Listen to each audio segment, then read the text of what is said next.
కాన్స్టిట్యున్సీలో ఇన్ఛార్జీలకు కానీ ఎవరికైనా డమ్మీ లాగా ఉండే అభ్యర్థి కాకుండా విద్యావంతుడు అందరికీ ఆమోదయోగ్యుడైన ఎవరినైనా మీరు సపోర్ట్ చేయండి. మీ స్వార్థం కోసం, విశ్వనాథ్ రెడ్డి స్వార్థం కోసమో, గోవిందరెడ్డి స్వార్థం కోసమో ఒక క్యాండిడేట్ని మీరు సెలెక్షన్ చేయొద్దు. చేస్తే ఇప్పటి గత 20 సంవత్సరాల నుంచి మనం పార్టీ గెలుస్తున్నాం.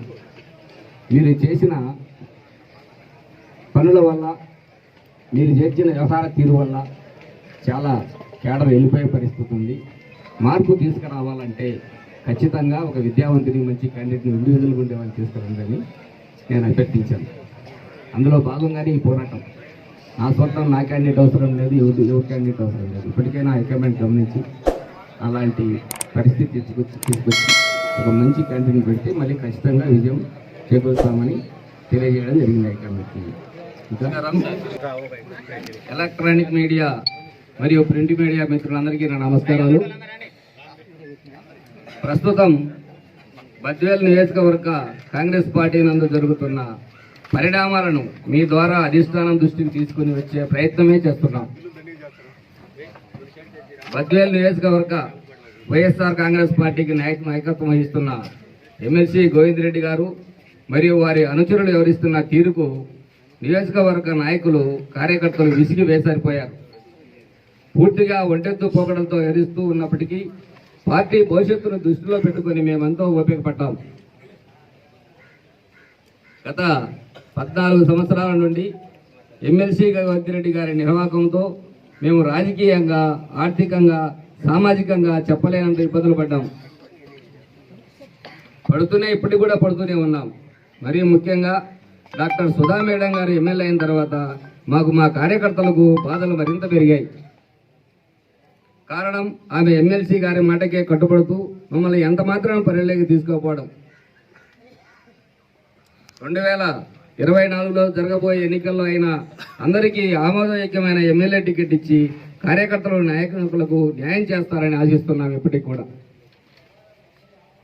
ఈ నెల 2వ తేదీన కాశీనాయన మండలంలో జరిగిన లిఫ్ట్ ఇరిగేషన్ భూమి పూజ కార్యక్రమంలో భాగంగా మాకు ఎటువంటి సమాచారం లేకపోవడంతో మేము ఈ కార్యక్రమాలకు వెళ్ళినందుకు గౌరవనీయులైన కడప ఎంపీ గారు వైఎస్ అవినాష్ రెడ్డి గారు మా నివాసంలోకి రావడం జరిగింది.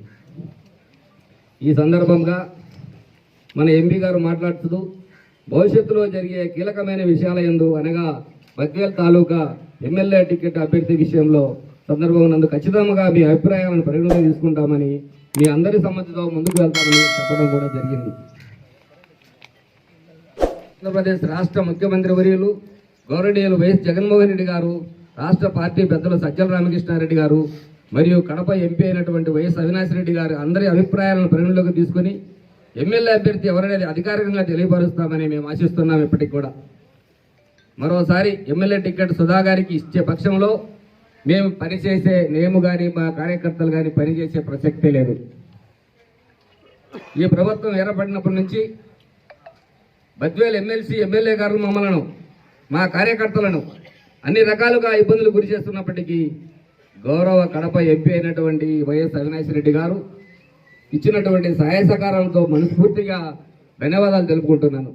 ఆయన ఉండబట్టే కొద్దిగా గొప్ప ఇన్ని రోజులైనా కూడా మనం పార్టీలో జీవించగలుగుతున్నాం. మా పరిస్థితి కార్యకర్తలు కానీ మేము కానీ ఆ నమ్మకంతోనే బద్వేల్ నియోజకవర్గ ఎమ్మెల్యే అభ్యర్థిత్వం గురించి నిర్ణయం తీసుకునే ముందు మా విన్నపాలను, మా అభ్యర్థులను పరిగణలోకి తీసుకొని అధికారికముగా అందరికీ ఆమోదయోగ్యమైనటువంటి నిర్ణయం తీసుకుంటామని మనసా వాచా కోరుకుంటున్నాను. బద్వేల్ తాలూకాలో ఇన్ఛార్జ్ వ్యవహరిస్తున్న తీరు, ఆమెకు చాలాసార్లు ఆయన కానీ, ఆయన బంట్రోజులు కానీ ఆయన వ్యవహరిస్తున్న ఆఫీస్ తీరును బట్టి ఎక్కడా మా కార్యకర్తలందరికీ ఈ 4-5 మండలాలలో ఎక్కడా పనులు జరగనేయడం లేదు. ఈ సందర్భంలో మేము ఎమ్మెల్యే గారికి చాలాసార్లు అర్థించాం. అమ్మా, వాళ్ళకు మాకు సరిపోకపోవచ్చు, మీ ఆయనకు చేసినాం, మీకు చేసినాం, కష్టపడి అత్యధిక మేరకు గెలిపించాం, కొంత డబ్బులు పెట్టుకొని కూడా చేశాం. కాబట్టి మీరు బ్యాలెన్స్ మెయింటైన్ చేసుకోకపోవాలా. ఒకవేళ బ్యాలెన్స్ మెయింటైన్ చేసుకోకపోతే మేము ఇబ్బందులు పడతాం. జరగబోయే రోజుల్లో మీకు సపోర్ట్ చేసే పరిస్థితి కూడా ఉండదు. మీరు అవసరమైతే హైకమాండ్ ముఖ్యమంత్రి వర్యులకు కానీ, అదేవిధంగా ఎంపీ అవినాష్ రెడ్డి గారికి కానీ చెప్పి సర్దుబాటు ధోరణికి మార్గం చూడమ్మా, భవిష్యత్తులో బాగుంటుందని చెప్తారు. ఆమె ఎట్టి పరిస్థితుల్లో కూడా నేనేం చేయలేనన్నా నిస్సహాయరాలని, నేను లెటర్ ప్యాడ్ కూడా ఇవ్వలేను, వైద్యుడి సారి ఏం చెప్తే అది చేస్తాను అని చాలా సందర్భాల్లో చెప్పడం జరిగింది ప్రమాణ సాక్షిగా. ఒక లెటర్ ప్యాడ్ గురించి ఒక దేవలం వరికుంట్ల టెంపుల్, కాశీనాయన మండలం కేశనాయన టెంపుల్కు royalty, just like royalty amount పట్టుకోకుండా చెక్ పోస్ట్కి ఒక లెటర్ ఇమ్మన్నాను టీడీ గారితో. టైప్ చేసుకొచ్చిన తర్వాత సార్ నన్ను అడుస్తున్నా, నేను లెటర్ ఇవ్వలేనని. సరే ఓకే, మీరు చెప్పినట్టు మహిళ అన్నీ చెప్పారు, మళ్ళీ సర్దుకొని పోయి చేస్తాం.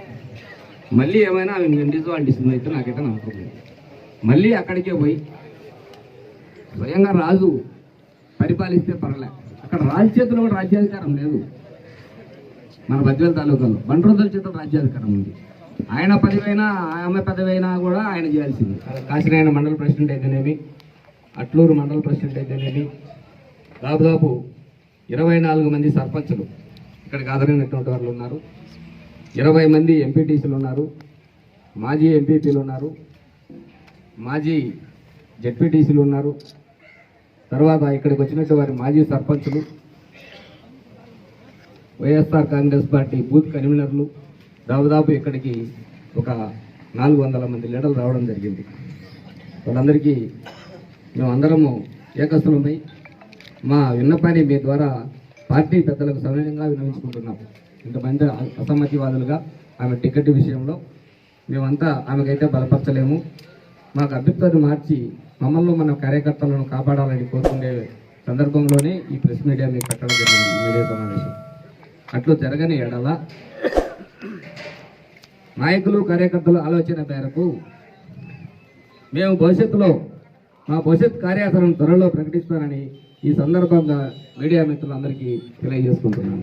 జై జగన్, జై జై జగన్.